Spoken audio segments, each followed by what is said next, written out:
We've only just begun. Hey everybody, it's Patrick Healy, and this is Be Positive, the world's worst blog with the best of intentions. Today I want to talk to you about screwing up, because I myself have recently screwed up in a very frustrating way. I'm tempted to say in a very big way, but that's the nature of screwing up. When you screw up, it's really easy to blow things out of proportion. It's very easy to feel like you've lost everything, that you can't fix what you've done, and you want to avoid that sort of cataclysmic thinking. And so today we're going to talk about exactly that.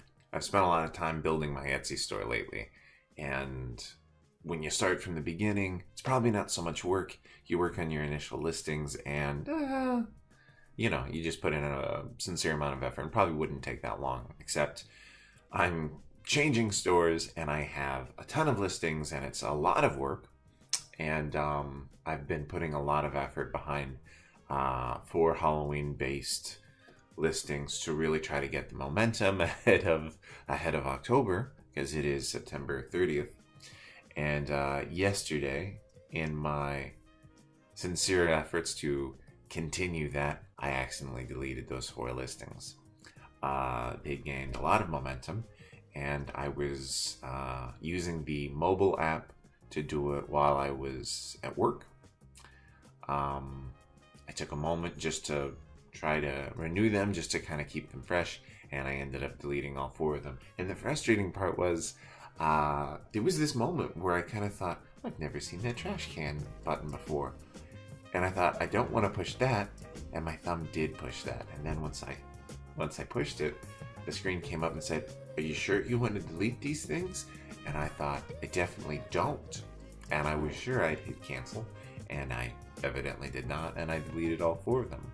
And so I've been spending my time since then trying to fix that. That's just why screwing up comes to mind. People screw up all the time. I screw up more often than I'd like, and that's probably true of you too.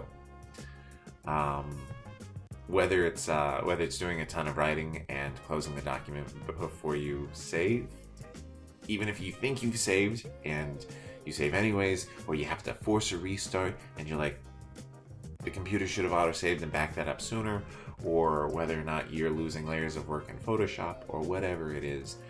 Losing work is far too common. When these things happen, it is really easy to think, God bless America, I have put so much time into this and I don't have that much energy left, and maybe this is all too hard and I should just stop. Or no one else has had this experience before, probably because successful people don't do these things, and I've lost everything and I might as well give up. That's totally normal. That is totally normal. It's sort of like swearing when you stub your toe.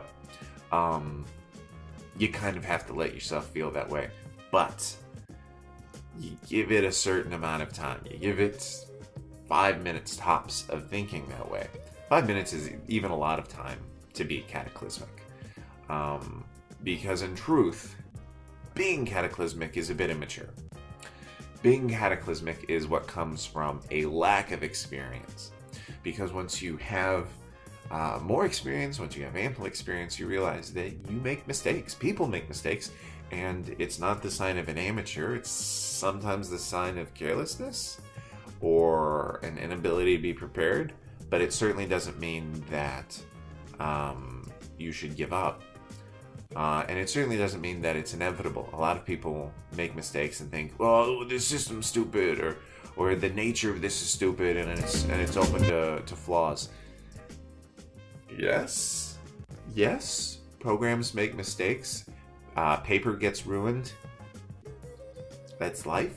You have to buckle down and say, I'm going to learn from this, and I'm going to be more vigilant about making sure these things don't happen. Once you are able to do that, once you're able to commit yourself to improving, you are able to make improvements. That's the worst sentence I've ever said in my life. Once you decide that you're going to move forward, that you're going to learn from your mistakes, it's easier to do things better. For example, the listings that I was working on, I'd been working on for a while, and they'd gone through a few revisions. Now I can go back to them with my current strategies and with my clearer current paths in mind, and with the ambition of what I've already accomplished. That's important. No matter what you're working on, you have so much more insight now than you did when you first started, and it might seem daunting. And if you think that your success is something that can't be replicated, or that you somehow stumbled into, you're wrong. Even if there was an accident at play, you're wrong to think that it's a fluke that you were doing so well, because even accidents only happen because you are putting the time in.